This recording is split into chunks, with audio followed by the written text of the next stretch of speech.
Welcome everybody to the Hell and Damnation of me and Strisha. Hello. Jspeck here again, and well, I had some bad shit happen with Painkiller Hell and Damnation. My save files got corrupted, so we decided to say fuck it and play it on normal difficulty. We don't really give a shit. You go, man. I'm really... Please, for the love of God, do not hit the microphone with your... Alright, will do.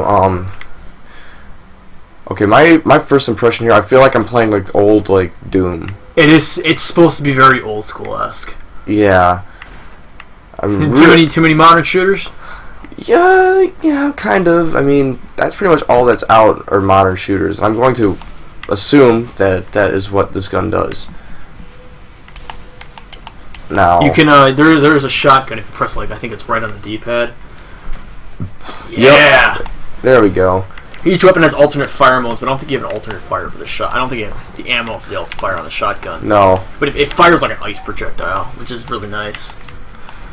So is this kind of just sort of like your standard arcade shooter, where it's just sort of like you're locked in an arena and you just sort of... Nah, it's kind of like Doom, honestly. It is a bit like, it's like Doom mixed with like Shadows of the Damned. Okay. Only not as quirky. So I'm guessing that there's no actual reload function. It's just sort of like point and shoot. Pretty much. And you just pick up ammunition wherever it is that you go. Yeah, but I mean, with a weapon like that, I don't think anybody would know how the fuck to reload it. Alright, so I noticed that... Oh, okay. Well, it's all fire. That, It's like a concentrated energy beam. Pretty much every other button is jump. I mean, I'm left stick, click, and left bumper, well, A. So. That's how we did it back in the old days, so get used to it. Oh, I know. I'm just saying that it's just sort of like... I don't know, this game is pretty familiar to me. I mean, not because I played it a few times, but I mean, I spent a good portion of my childhood playing Return to Castle Wolfenstein, and it's very similar. I played Halo as a kid. Alright, I'm kind of in this room now, and... Alright. What was your thoughts on Halo 4, honestly? I actually finally got to play it, and I didn't think it's that bad. You know, that's actually kind of contradicting me, because I've actually, right now, my Xbox, all I have for my Xbox 360 is the Halo series games, because the only reason I bought it was because my original Xbox is about, you know, two blinks away from taking a shit. Fucking 8 million years old. Yeah, no, legitimately, I think it is actually 8 years old. And the disk drive just isn't functioning, and it's everything about it's just sort of malfunctioning. It's having a hard time reading discs. Man, you put it through a lot of abuse. I mean, I've got a console from damn near 20 years ago that's still Oh yeah, well no, it's not that it had a lot of abuse. It's just that, you know, the amount of, you know, I owned 2 dogs for its entire lifetime. I mean, you know, my second dog just passed, so for its entire life, it's basically lived with 2 dogs, and the dog hair and the dust, it just sort of all accumulated and kind of just started messing around with it. So I just bought a 360 that was, you know, a Gen 1 that somehow is still surviving through its, you know, lifetime. But the point is that I've played and I've got every single Halo game minus Halo Wars, because that really, truly isn't a Halo game. Isn't a fucking Halo game. It's not a Halo game. So that's the only Halo game that... It's like saying Halloween 3 is a fucking Halloween movie. Right. So, in accordance to every Halo game I've played, Halo 4 is a very weird feeling game. Those boxes are ammo. Oh, it is? Alright, cool. But Halo is a very awkward game. Halo 4 is a very awkward game, just because you get used to, you complete the storyline and of Halo 3. And, of course, the method in which you're supposed to play the games is Halo Reach, Halo or Halo Anniversary, because Reach is actually chronologically before the rest of the game. Yeah, it's Halo Reach, Halo 2, Halo 3 ODST. Yeah, Halo ODST. Because ODST actually takes place right after that slip space rupture. And that is when ODST takes place. And then after that, you continue on playing with the second half of Halo 2 into Halo 3, and then it's Halo 4. And when you actually play through the games and you kind of jump into Halo 4, you just get done having a truce with the Covenant. The Human Covenant war is over. everybody's kind of on a standby truce. You know, everyone, the elites and the hunters or whoever it is that join along them, they kind of go and do their own thing. And then you're playing Halo 4, which takes, 4 years and 7 months after the finish of Halo 3. And you're fighting the Covenant again. The Covenant change as well. The grunts don't look the same. Completely wrong way. I know, I'm actually kind of lost here, but... You can shoot those coffins. They have shit inside them, usually. Oh, alright. But it just... The way that it feels, and then you're fighting up against the Forerunners on top of it. The Forerunners are almost from my playing style, the Forerunners are actually kind of challenging, and it just has a whole new feel. The Halo series is based off of the fact that this could happen. It's how? I mean, technology wise, we could in theory go to war with an alien race. We could, in theory... Yeah, go to war with an alien race. I don't know, if I had to compare it to anything as fucking far-fetched as it sounds, honestly, I would go with Mass Effect. It seems like the most realistic one, but really, I mean, you got blue bisexual aliens that mate through brainwaves. Nothing in video games makes any fucking sense. I know, but I mean, in theory, Halo could exist. You could have, they still stick with, projectile weapons. They still stick with the fact that, just in general, the experimentation with super soldiers and it being in the future, just touching that aspect, because they're still researching that stuff now, super soldiers, and, Why? It seems like just a bad idea. Well, regardless, I just never really enjoyed Halo 4 as much as I did the rest. Halo Reach was, one of my personal favorites, just because it gives more backstory than the actual... I really liked Halo Reach just because the combat system was just so vastly improved. And yeah, I'm kind of... don't get me wrong, the Master Chief... The red checkpoints? Yeah, the red things on the ground, you keep kind of... Turn around. I'm seeing a... Oh, there it is. But, no, I'm glad that they, with ODST and with Reach, they kind of broke off from the Master Chief aspect of everything, because, yeah, S117 was really cool and all, but once you play as the same character for a while, it gets kind of repetitive, as does any game. Mainly, I mean, I kind of I've kind of dwindled away from Halo over the few years, because I don't know, in my games, I actually like to feel for protagonists to kind of relate with them. I mean, as cheesy as that fucking sounds, but it's hard to relate to an 8-foot-tall, several-ton Marine who can kill anything that moves. More or less, yeah. And I do mean anything. Well, that's why I really like playing as the ODSTs. Yeah. They were not the super soldiers that you thought. You play as a regular... Well, not necessarily regular. They dude, we're going to get so much fucking hate mail for... You don't know shit about Halo! I don't fucking care. I know what I know. Well, the cool thing is that I actually... the ODSTs and the Spartans actually have a beef with each other.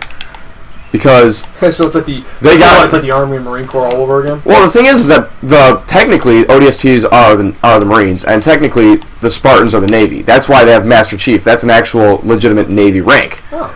However, the ODSTs kind of take place as a more or less as expeditionary force, more or less as a force recon aspect of the Marine Corps, and the Marines are of course the Marines.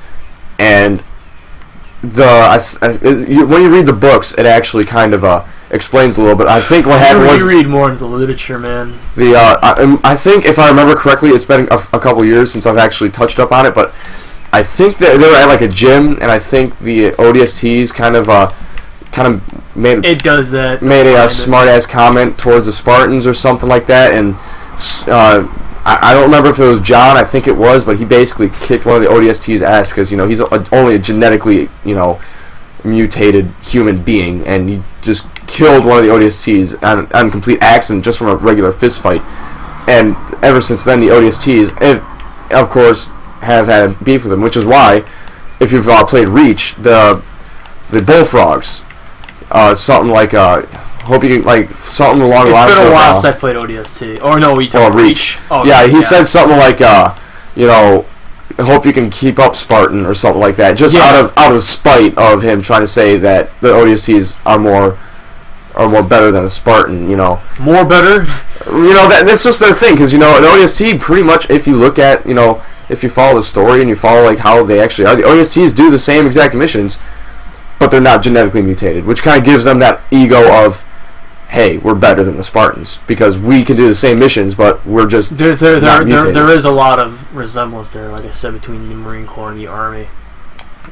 The Marine Corps and the Army. Yeah, we're like. Oh yeah. Yeah, we're like the Army gets all like the really crazy fucking new shit, and the Marine Corps really. I mean. Oh, you don't even understand, dude. I mean. I really don't. I'm just. I'm basing a lot of shit off of what you told me, what my stepdad told me. Yeah. I couldn't tell you what the Army was like years ago, but I mean, the Marine Corps, we're still using the we're still using Cobras from the Cobra design, not necessarily the Cobras that were used forever ago, but the design. We don't get a new design every other week like the Army does. They're coming out with new stuff all the time, and the Marine Corps just sort of makes do with what they give us, and it's just that kind of thing. But as like you said, you can see the resemblance between the Spartans and there's a lot of similarities, but I mean, we're discussing Halo here, and I can't believe it's gotten this quote-unquote intellectual, even though two guys sitting in a very small room on a bed discussing shit, it's kind of weird. Doesn't sound homosexual at all. No, it's not gay. It's not gay unless you get a boner. Yeah, pretty much. Fuck it's not off! Gay unless balls touch. Dog. But, going back to it, my personal favorite Halo game was Reach. Fuck my life! Here you go. Alright, but... what do we do? Load last checkpoint. Load last checkpoint. There we go. Boomski. What? It's really nice playing with the controller, isn't it? It really is. I couldn't imagine. My thing with first-person shooters is that I cannot play with a keyboard. I have such a hard time with that. The Stalker series is probably the only first-person shooter I can play with a keyboard, because it's the only one that works with a fucking keyboard. Well, I think... But it's a complex game. You need a keyboard to play it. I mean, a game like Stalker or Fallout, I can understand why playing that on a computer, because that's not necessarily so much of a sole specific first-person shooter. We're gonna die a lot in this part. Oh, most definitely, but... So far, what do you think of this game? Definitely good if you just... I feel like this would be a good game if you were drunk. Oh, dude, if we were fucking blasted right now, this game would be amazing. Oh, yeah. So far, though, I'm a huge fan of old-school shooters, so this game is just the right niche for me. I don't know. To me, I could see how it'd be an acquired taste. I'm not really into this direct line of just sort of like make it to point A and grab this chest, make it to point B, grab this chest as a mission, as a gameplay element.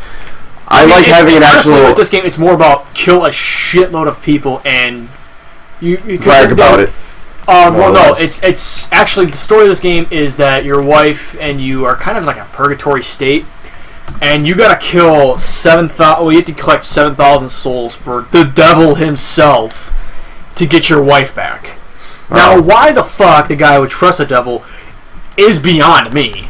I think that's just because that's his only choice at this point. I mean, if you're stuck in purgatory, there's really no other direction for you to do. I mean, it's either trust him or you're stuck there with no other choice. It's a very simplistic story, but sometimes simplistic is best. I mean, sometimes you'll get into shit. I mean, don't get me wrong, there are good, complex stories out there. There was fucking Spec Ops: The Line, which masked itself as just a generic shooter, but had this really fucked up, deep story behind it. Well, yeah. No game is developed just on the basic story. You have to have an element of background. You have to have an element of what's going on behind the scenes. Otherwise, the story is just bare minimum. Yeah. I guess that's why I don't really like these straightforward also, shooters. this is a sequel. This is a sequel to another game, which I haven't played. The first Painkiller is a game I was describing in my other videos. It's a game I thought about getting for years, but I have just never really just thought about it. I haven't thought about it until recently, and I got this. The only reason I got this is because it was on sale. Oh. I wouldn't have gotten it any other way. It's not like Necrovision, where I wanted that game for several years. This one only came to my attention extremely recently. It's regularly $20, but I got it on sale for like $7. Oh, well, you win, right? Yeah. And we're gonna keep dying. Yeah, always. Whoa. You want to just call it quits for now and just play something else? You know what? I think that actually sounds like a pretty good idea. All right. Well, see y'all next time. We'll call the deuces, everyone. Take it easy.